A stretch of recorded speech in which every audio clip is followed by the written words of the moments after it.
Assalamualaikum warahmatullahi wabarakatuh. Salam sejahtera untuk kita semuanya. Halo semuanya, kali ini saya akan memberikan kisi-kisi untuk materi yang harus kalian pelajari menghadapi sumatif tengah semester pelajaran PKN kelas 8 semester 1. Jadi materi yang kalian harus pelajari meliputi bab 1 dan bab 2. Untuk lebih jelas dan lengkapnya, kita simak penjelasan berikut ini. Nah, yang pertama bab 1. Kalian perlu pelajari tentang Pancasila dalam kehidupan bangsaku.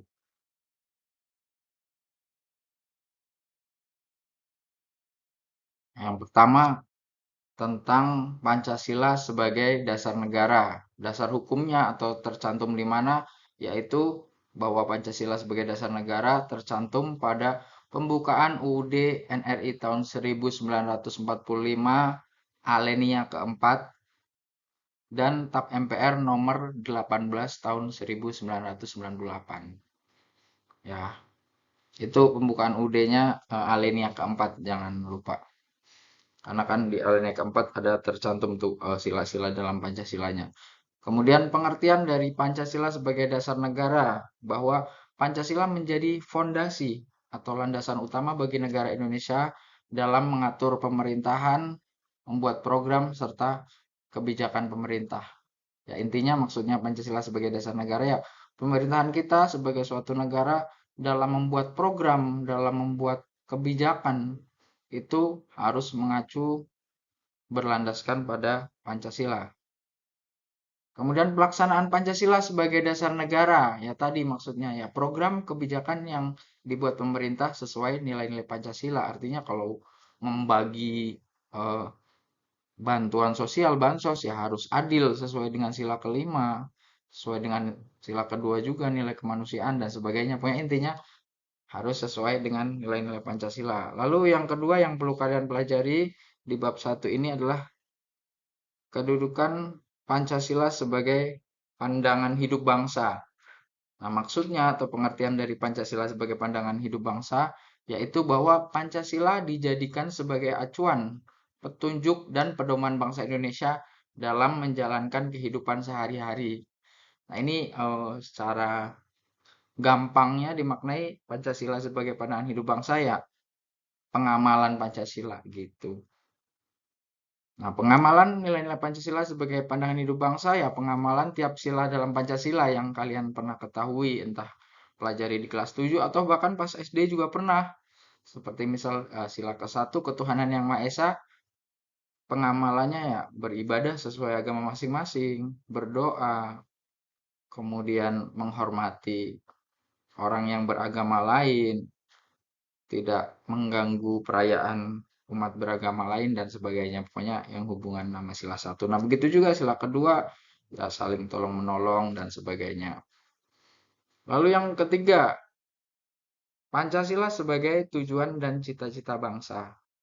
Pengertiannya bahwa Pancasila memberikan arah, tujuan, serta harapan hendak dibawa kemana sih bangsa Indonesia ini. Intinya tujuan sama cita-cita. Nah, tujuan dan cita-cita bangsa Indonesia apa sih? Nah, tercantum di pembukaan UUD 45 juga, yaitu merdeka, bersatu, berdaulat, adil, dan makmur. Ya, lanjut. Yang keempat yang harus dipelajari, Pancasila sebagai sumber dari segala sumber hukum. Pengertiannya ya seperti kalimatnya aja lah, bahwa Pancasila sebagai sumber dari segala sumber hukum, jadi semua peraturan undang-undang, peraturan hukum di Indonesia ya harus tidak melenceng dari nilai-nilai Pancasila. Gitu. Kemudian sifat Pancasila atau nilai yang terkandung dalam Pancasila bersifat tetap dan universal, artinya tidak bakal diganti-ganti sampai kapanpun selagi bangsa Indonesia itu ada. Tetap tapi berlaku universal, artinya ya bisa untuk semua manusia juga karena nilai-nilai kebaikan. Yang kelima, Pancasila sebagai kepribadian bangsa. Artinya ya bahwa Pancasila dijadikan sebagai cerminan jati diri, karakter, atau identitas kita sebagai bangsa Indonesia. Intinya kita nih, misalnya seorang Indonesia, kita lagi di negara lain. Yang membedakan kita dari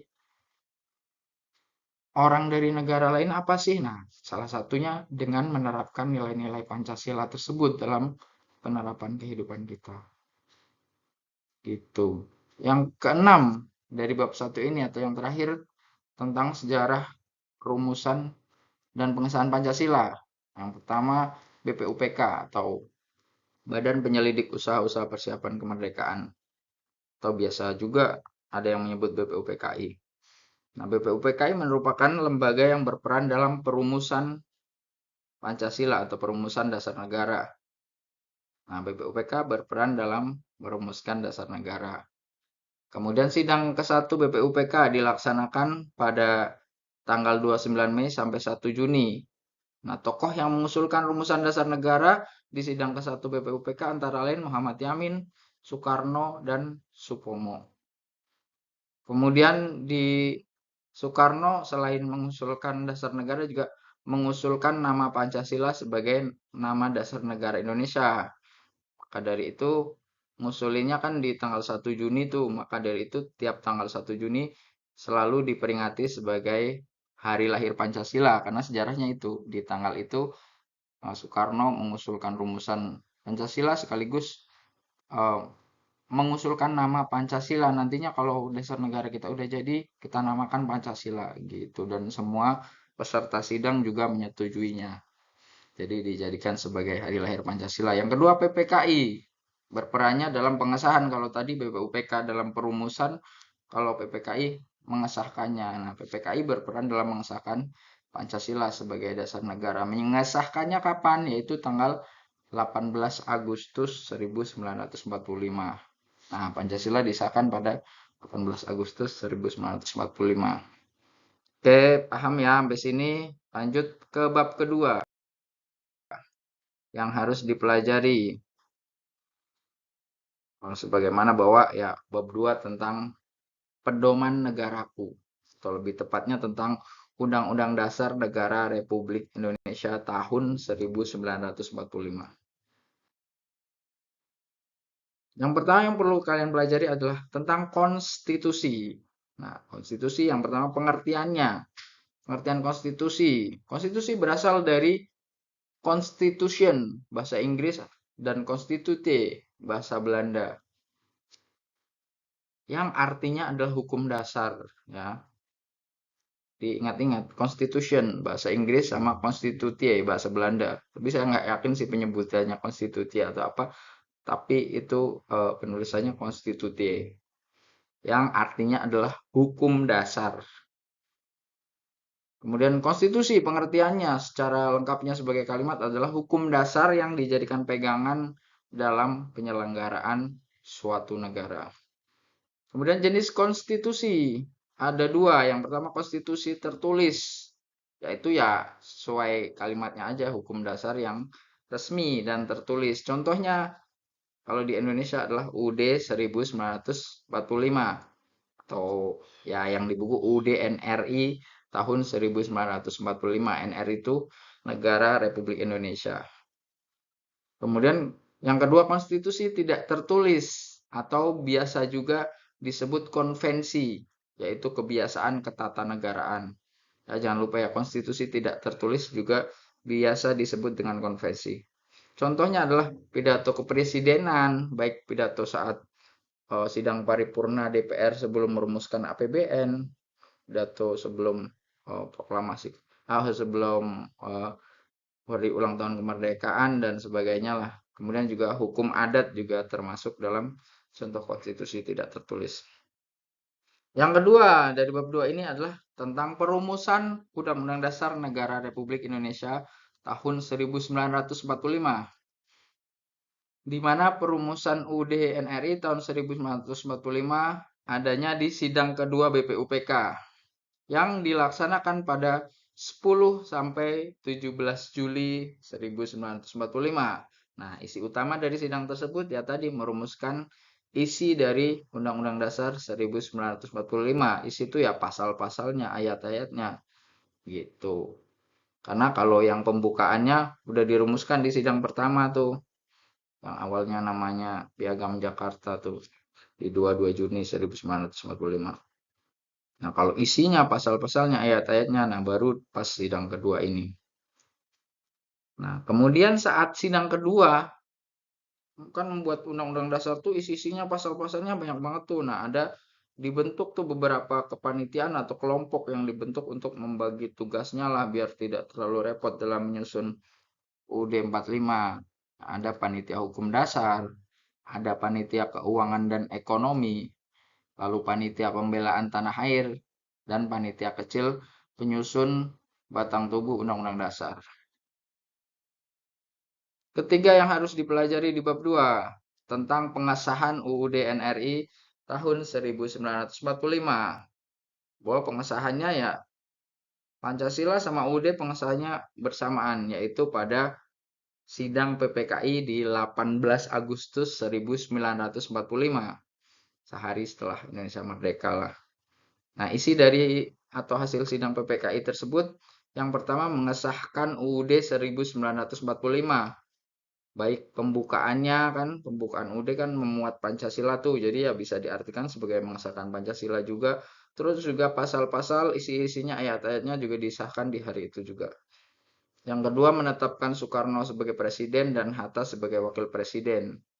Lalu yang ketiga membentuk Komite Nasional Indonesia Pusat atau KNIP.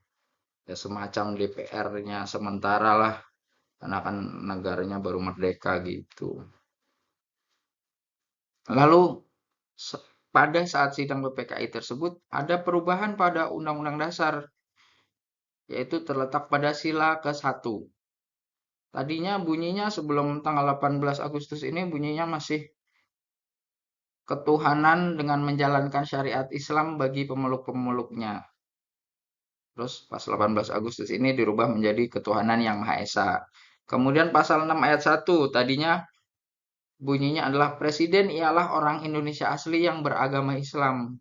Kemudian diganti menjadi presiden ialah orang Indonesia asli. Lalu pasal 29 ayat 1 juga dirubah juga tuh pasal 29 ayat 1. Tadinya bunyinya negara berdasar atas ketuhanan dengan kewajiban menjalankan syariat Islam bagi pemeluk-pemeluknya. Lalu berubah jadi negara berdasar atas ketuhanan yang Maha Esa. Pokoknya intinya dirubahnya di 18 Agustus karena ya setelah dipikirkan lagi, didebatkan lagi, setelah adu argumen lagi bahwa oh Indonesia itu berasal dari banyak agama, banyak suku. Jadi kata-katanya harus dirubah yang lebih umum, lebih menjangkau semua golongan kayak gitu. Lanjut berikutnya yang keempat, sifat dan fungsi Undang-Undang Dasar Negara Republik Indonesia tahun 1945.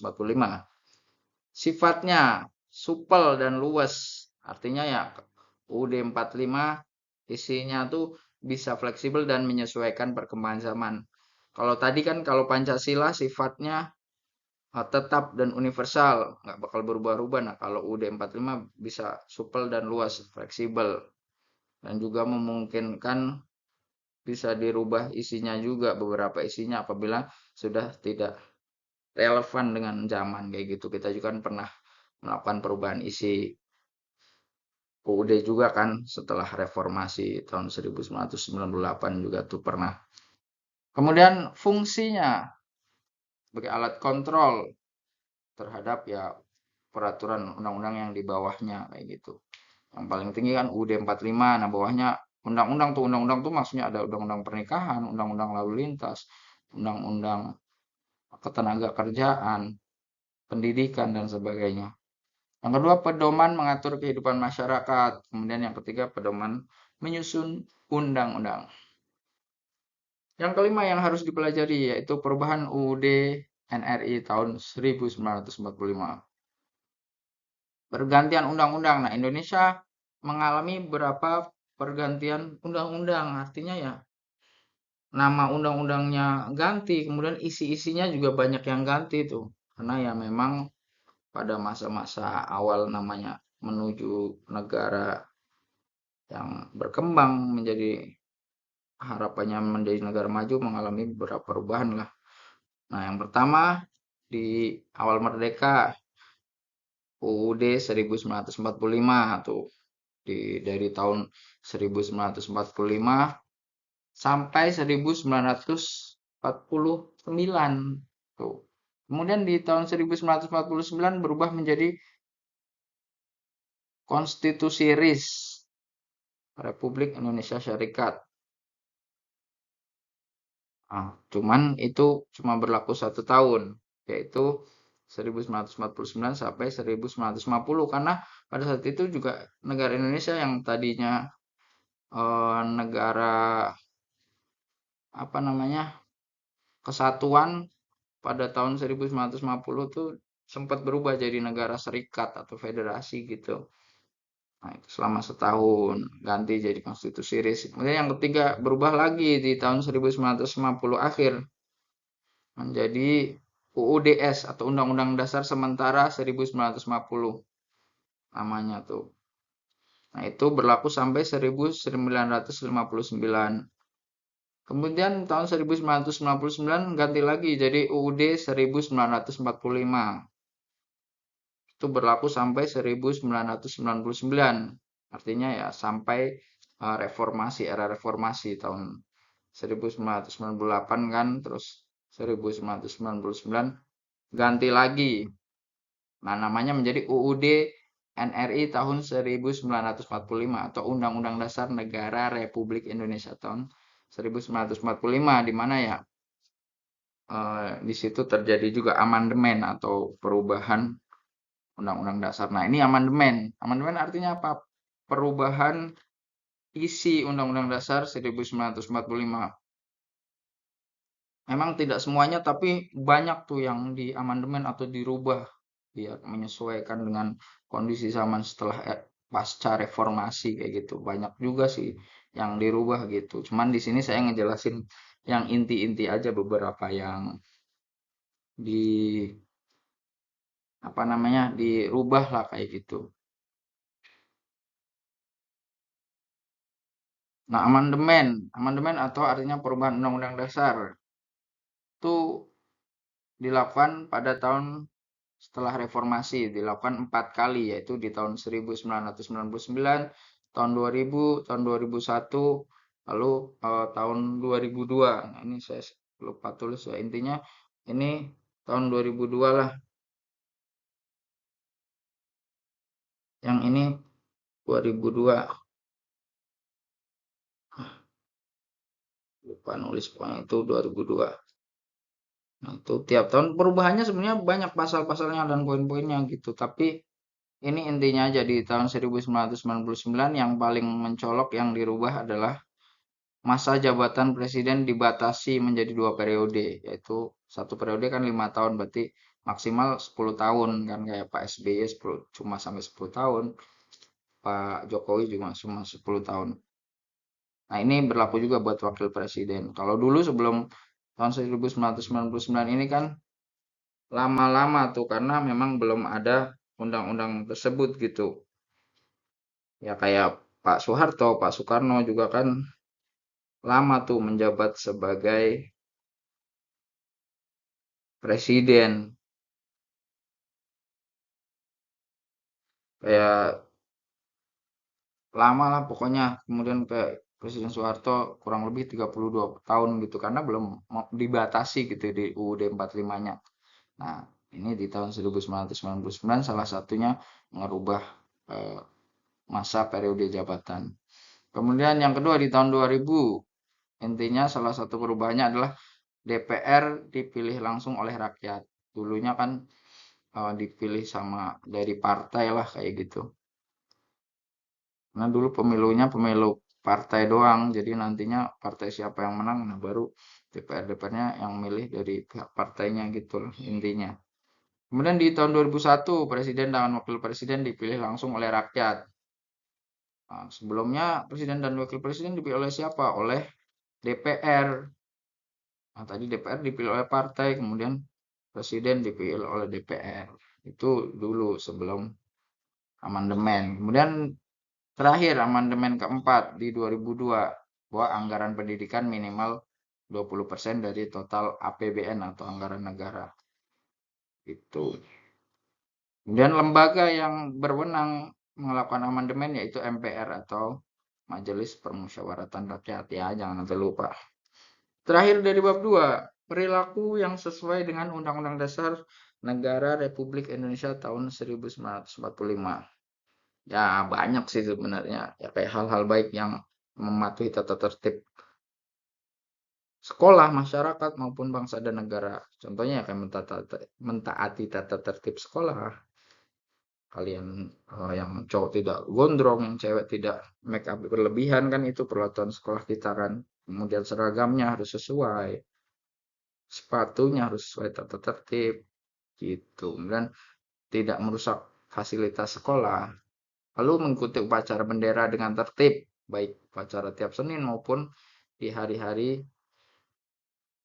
peringatan penting negara lah kayak gitu. Kemudian partisipasi dan pemilihan ketua OSIS karena kalian belum 17 tahun. Nah, nanti kalau udah 17 tahun bisa partisipasi dalam pemilihan partai, DPR maupun presiden nantinya.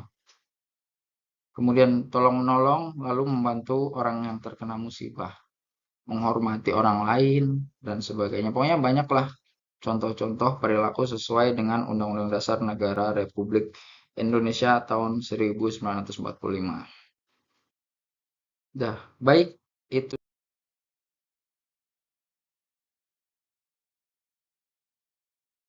saja kisi-kisi atau materi yang harus kalian pelajari di sumatif tengah semester kelas 8 semester 1 ini.